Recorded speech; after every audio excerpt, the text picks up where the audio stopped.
Okay, so let's face it, there's a lot going on in life. We've got work commitments, we've got family, we've got social commitments, we've got events we want to do, we've got tasks and activities that we want to do, and we want to get done every single day. But remember, you can only take on so much every single day. But it's really important with everything that you've got going on in your life that you have some focused downtime. Now, what do I mean by this? I mean basically self-care. Now, this might be slightly different for every single person because there's going to be different things that we all like to enjoy and we like to do. But it's really important that when life is so busy, we actually take a moment to step back, to slow down, and we actually think about our mental health. This is what this is all about. Self-care really is. It's about caring for yourself, caring for your mental health. There's only so much that you can do in life. And there's so much that we can do for other people. But it's no good if we're doing stuff for everybody else, but we're not looking after ourselves. And this is where your self-care, your downtime is going to come in. So no matter what you've got going on over the course of the day and over the course of the week, make sure you've got some structured self-care in there. And this could be anything. This might be that you love going for a massage, but you just don't have massages very often because life is busy. Well, do you know what? You book the massage and you make a commitment to that booking. It might be that you just love having your nails done by somebody, but you haven't done that for a while. You've been doing them yourself. Well, you go and get some self-care and you have half an hour just having your nails done because it's a bit of a social interaction with someone. But again, it's about self-care, slowing down, chance for you to unwind, have a conversation with somebody different from outside of your work and your family, for example. It might be that you love reading books and for whatever reason, life has got in the way and you suddenly realize that actually, do you know what? For the last month, I haven't even picked up a book.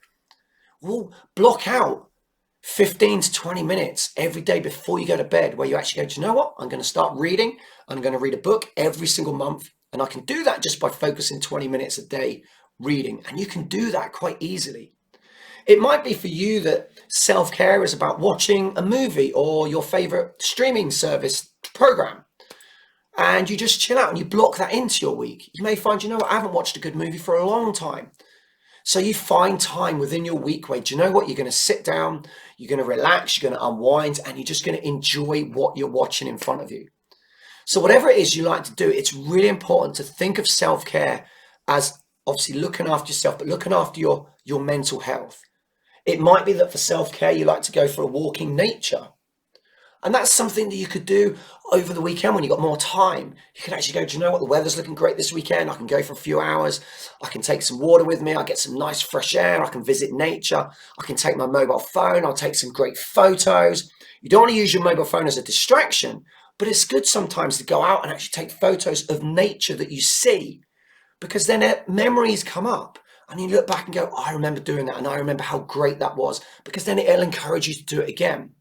But self-care at the moment is so important because it's so easy for us to all get bogged down with life, with having to go to work, having to pay the bills, having to do this, having to take the kids here, all of these activities that we know we need to get done every day and every week.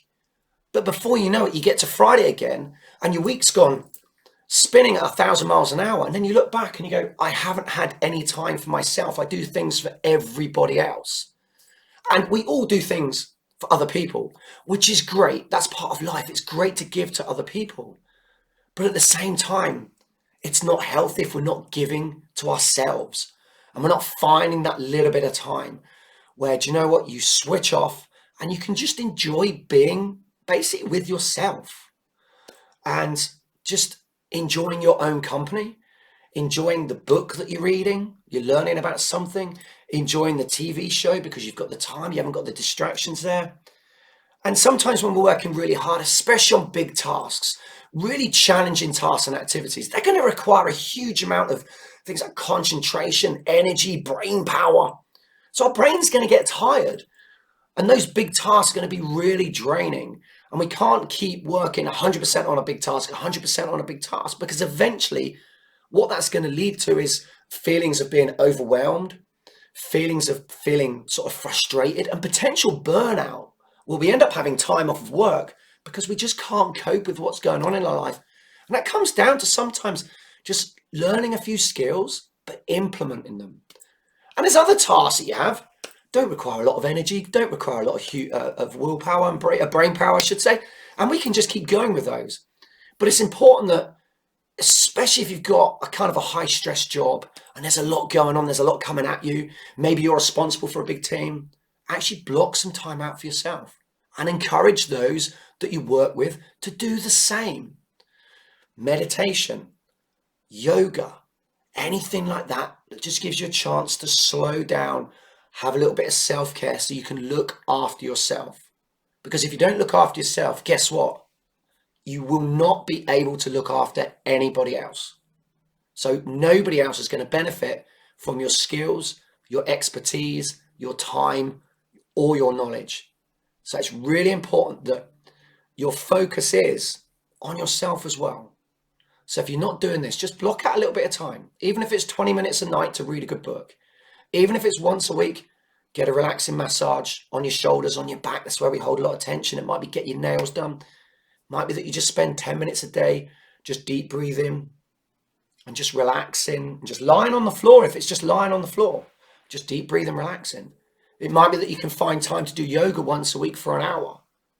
It might be that you can find 30 minutes once a week just to do something like that. Something that you know is really going to help you and kind of just give you that little bit of self-care and that pat on the back for all of the hard and amazing work that you do every single week. So I really hope you enjoyed that video. Until next time, I appreciate you. Thank you very much. I shall see you soon.